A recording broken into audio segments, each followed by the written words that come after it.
Hello everybody, कैसे हैं आप सब। मेरा नाम कार्तिक कौशिक है और आपका द केसरी नंदन अकेडमी में स्वागत है। तो आज की जो आपका टॉपिक चलेगा वो चलेगा आपका inter state river dispute resolution tribunal. अब देखिए क्या होता है। आपको पता है कि जो हमारा भारत है उसमें क्या है, काफ़ी जो है ज्योग्राफिकल स्ट्रक्चर काफ़ी कॉम्प्लेक्स है। तो यहाँ पे आपको माउंटेन्स भी दिखते हैं, आपको यहाँ पे रिवर्स भी दिखते हैं, आपको प्लेट्यू भी दिखते हैं। तो हर टाइप का आपको यहाँ पे ज्योग्राफिकल जो आपको एनवायरनमेंट देखने को मिल जाता है। तो इसमें क्या होता है, कई सारी रिवर्स होती हैं। तो जो रिवर होती हैं ऐसा कोई इनका सेट उनका जो है पाथ नहीं होता है। वो क्या होती है, डिफरेंट स्टेट से होती हुई जाती है। ठीक है, तो कोई सी रिवर हो गई तो वो एक ही स्टेट से होती हुई, उत्तराखंड से होती हुई, उत्तर प्रदेश होते हुए, बिहार होते हुए जाती है वो। ठीक है, जैसे गंगा रिवर हो गई। तो जब कोई भी रिवर आपकी डिफरेंट स्टेट से होती हुई जाती है तो उसमें काफ़ी सारे डिस्प्यूट भी आते हैं विद इन द स्टेट्स। ठीक है, तो वो जो डिस्प्यूट होते हैं जो उनको रिजॉल्व करने के जो ट्रिब्यूनल्स होते हैं वो आपका आर्टिकल जो है आपका 262 में आपके रिलेटिंग उसके बताता है। तो कॉन्स्टिट्यूशन में उसके बारे में क्या क्या कह रखा है तो देखते हैं। तो dispute relating to the water का अगर हम बात करते हैं तो असली हम पढ़ते हैं आर्टिकल 262। ये कहता है that parliament by law can provide for adjudication, मतलब कि जजमेंट की यहाँ पे बात करें, यहाँ पे रिजोल्यूशन की बात हो रही है, ऑफ एनी डिस्प्यूट और complaint with respect to use, distribution और control of water in any interstate river. ठीक है, जिसको हम कहते हैं इंटरस्टेट वाटर डिस्प्यूट।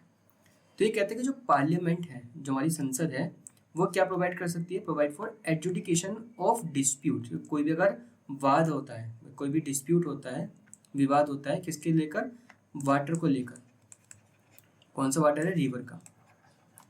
तो रिवर को लेकर कोई भी डिस्प्यूट होता है तो उसको रिजॉल्व करने की जो बात होती है वो कौन कर सकता है, प्रोवाइड कर सकता है, वो संसद आपकी प्रोवाइड कर सकती है।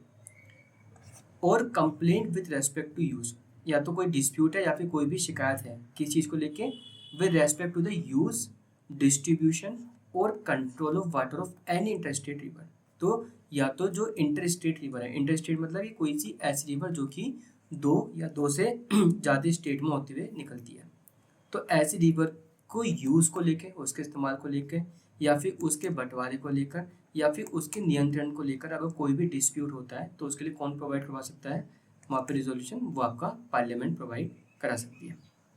ठीक है, article 262, parliament has enacted the river board act 1956। तो पार्लियामेंट ने क्या क्या इनेक्ट करवाया इसको लेकर, लॉ कौन कौन से लॉ हैं। एक तो आपका हो गया रिवर बोर्ड एक्ट 1956। ठीक है, एक बोल्ड बना दिया गया है इसको लेकर। और एक आपका inter state water dispute act 1956। तो ये आपके दो यहाँ पे लेजिस्लेशन पार्लियामेंट ने इनेक्ट किए थे 1956 में। तो जो आपका द रिवर बोल्ड एक्ट था 1956 का, वो क्या कहता है, is meant for regulation and development of inter state river and river valley. तो ये डेवलपमेंट और रेगुलेशन की यहाँ पे बात कर रहा था, किसको, इंटर स्टेट रिवर को लेकर। तो जो रिवर आपकी दो या दो स्टेट से ज़्यादा में जाती है तो उसको रेगुलेट करने का कि कितना पानी जाना चाहिए, कितना पानी नहीं जाना चाहिए, या फिर उसको डेवलपमेंट को लेकर जो भी बातें वो आपके इस एक्ट में कवर होती हैं। नेक्स्ट आता है आपका the inter state water dispute act. ये भी आपका 1956 का है।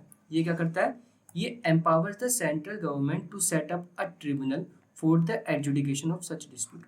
तो ये क्या करता है, ये जो एक्ट आपका ये एम्पावर करता है किसको, गवर्नमेंट को एम्पावर करता है कि अगर कोई डिस्प्यूट आता है ऐसी रिवर्स को लेकर, ऐसी नदियों को लेकर, तो वो कौन रिजोल्व कर सकता है, उसके लिए एक ट्रिब्यूनल बना सकता है। तो यहाँ पे शब्द आता है एक ट्रिब्यूनल। तो ट्रिब्यूनल्स क्या होते हैं, ट्रिब्यूनल्स आपकी एक तरह से कोर्ट ही होते हैं जो कि किसी स्पेसिफिक मैटर को लेकर डील करते हैं। जैसे कि आपका कंपनी लॉ ट्रिब्यूनल्स हो गए आपके, ठीक है, आपके एनवायरमेंट लॉ ट्रिब्यूनल्स हो गए आपके।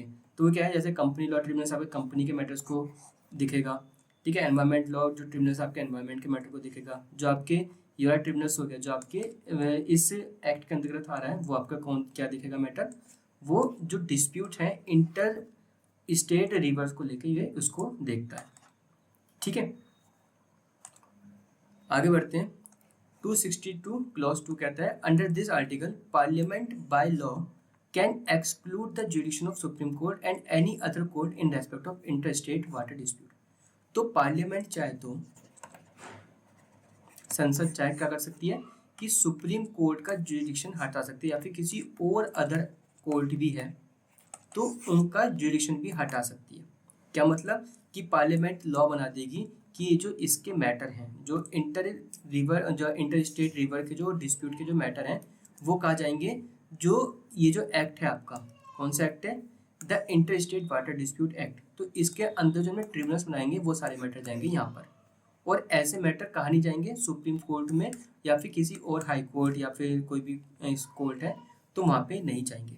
तो पार्लियामेंट चाहे तो ऐसा लॉ बना के सुप्रीम कोर्ट के जुडिशन को वहाँ पे ख़त्म कर सकता है कि आप इन वाले मैटर्स को नहीं देखोगे, इन वाले मैटर्स के लिए हमने ट्रिब्यूनल्स बना दिए हैं तो अब उन मैटर को ट्रिब्यूनल्स ही देखेगा। तो पार्लियामेंट चाहे तो ऐसा लॉ बनाकर कर सकती है, ठीक है।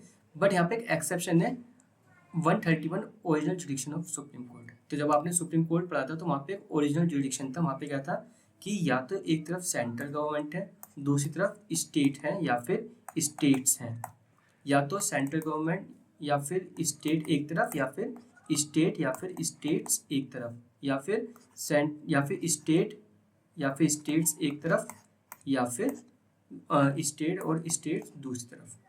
तो ये जो कुछ मैटर्स है ना वो ओरिजिनल जुडिक्शन है जो आपका आर्टिकल 131 में आपको कवर होते हैं। एक बार आप वाली वीडियो देख लीजिएगा, वहाँ पर आपको मैंने अच्छे से समझा रखा है, ठीक है।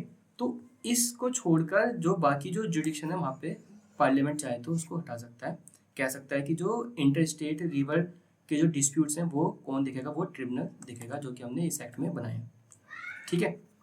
आर्टिकल 263 कहता है इंटर स्टेट काउंसिल की बात करता है कि coordination between state and centre is called cooperative federalism. तो यहाँ पे क्या होता है कि यहाँ पे सेंटर और स्टेट जो है, जो केंद्र सरकार है जो और जो आपकी राज्य सरकार है, वो मिलकर क्या करती हैं, यहाँ पे कार्य करती हैं ताकि उनके बीच में काफ़ी अच्छा जगह क्या बन सके, सामंजस्य बन सके, कोऑपरेशन इसमें बन सके, और इसी को हम कहते हैं कोऑपरेटिव फेडरलिज्म, ठीक है। फेडरलिज्म आपको पता है कि जहाँ पावर जो बटी हुई होती हैं सेंटर और स्टेट के बीच में, बट उन्हीं पावर्स लेके जब दोनों मिलकर काम करती हैं, उनमें एक बैलेंस बना के चलती हैं, तो उसको हम कहते हैं कोऑपरेटिव फेडरलिज्म, ठीक है। आगे बढ़ते हैं।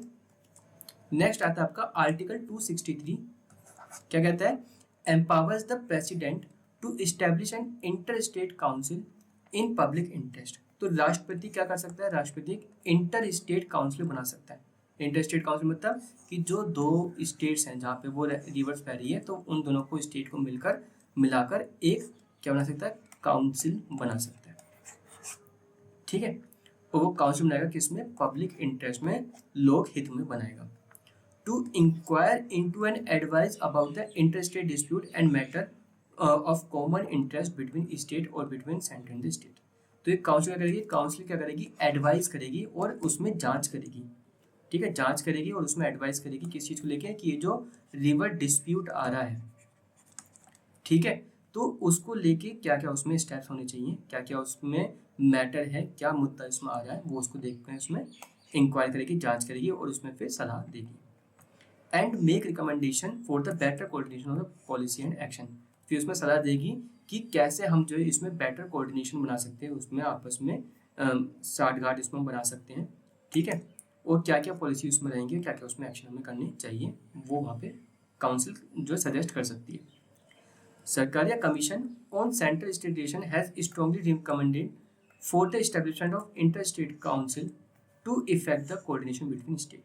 तो जो सरकारिया कमीशन एक गठन हुआ था इसका, तो उसने जो है काफ़ी जो है पुख्ता तौर पे कहा था कि जो एक काउंसिल है जो कि इंटर स्टेट काउंसिल होनी चाहिए, ताकि जो है स्टेट और स्टेट के बीच में काफ़ी अच्छे रिलेशंस बन सके और उनके बीच में जो कार्य होते हैं वो भी बैलेंस जो है उसमें हो सके। आगे बढ़ते हैं। On the basis of Sarkaria commission report the president has constitute an inter state council under article 263, ठीक है, ऑन 28 मई 1990। तो जो सरकारिया कमीशन बना था उसके जो रिकमेंडेशन थे, उसके रिकमेंडेशन भी क्या करा, राष्ट्रपति ने एक इंटर स्टेट काउंसिल बनाई। किस में बनाई, आर्टिकल 263 में बनाई, ठीक है। It is a constitutional body and consist of following member. तो ये एक आपका कॉन्स्टिट्यूशनल बॉडी है जिसमें कौन कौन होता है, एक आपका प्रधानमंत्री होता है, chief minister of all state, तो हर राज्य के जो आपके चीफ मिनिस्टर होते हैं, मुख्यमंत्री होते हैं, वो इसमें मेंबर होते हैं। Chief minister of union territories having legislative assembly, तो जिसमें आपके विधानसभा होती हैं तो उसके जो है आपके यूनियन टेरिटरीज के आपके वो चीफ मिनिस्टर आपके आ जाते हैं। Administrators of UT without legislative assembly, तो जो भी आपकी यूनियन टेरिटरीज है जिसमें लेजिस्लेटिव असेंबली नहीं है तो वहाँ के एडमिनिस्ट्रेटर होते हैं, तो वहाँ पे चीफ मिनिस्टर नहीं होते, वहाँ पे होते हैं एडमिनिस्ट्रेटर, तो उनको भी इसमें इंक्लूड किया गया है। और 6 यूनियन कैबिनेट मिनिस्टर, तो जो आपके कैबिनेट मिनिस्टर होता है, हमने काउंसिल ऑफ मिनिस्टर पढ़े थे, उसमें से जो 6 होते हैं उसमें से जो है उसको इंक्लूड करेंगे। तो इनको मिलाकर एक इंटर स्टेट काउंसिल बनेगी ताकि स्टेट और सेंटर के बीच में एक बैलेंस बन सके, उसमें कोऑर्डिनेशन बन सके। ठीक है, तो फिर ये इतना ही है। तो आई होप आपको समझ आएगा, छोटा सा टॉपिक है, इस पर आपका शॉर्ट नोट ही बनता है, ज़्यादा लॉन्ग आंसर नहीं बनेगा इस पर। तो ठीक है, आई होप आपको समझ आएगा, मिलते हैं फिर नेक्स्ट क्लास में, बाय बाय।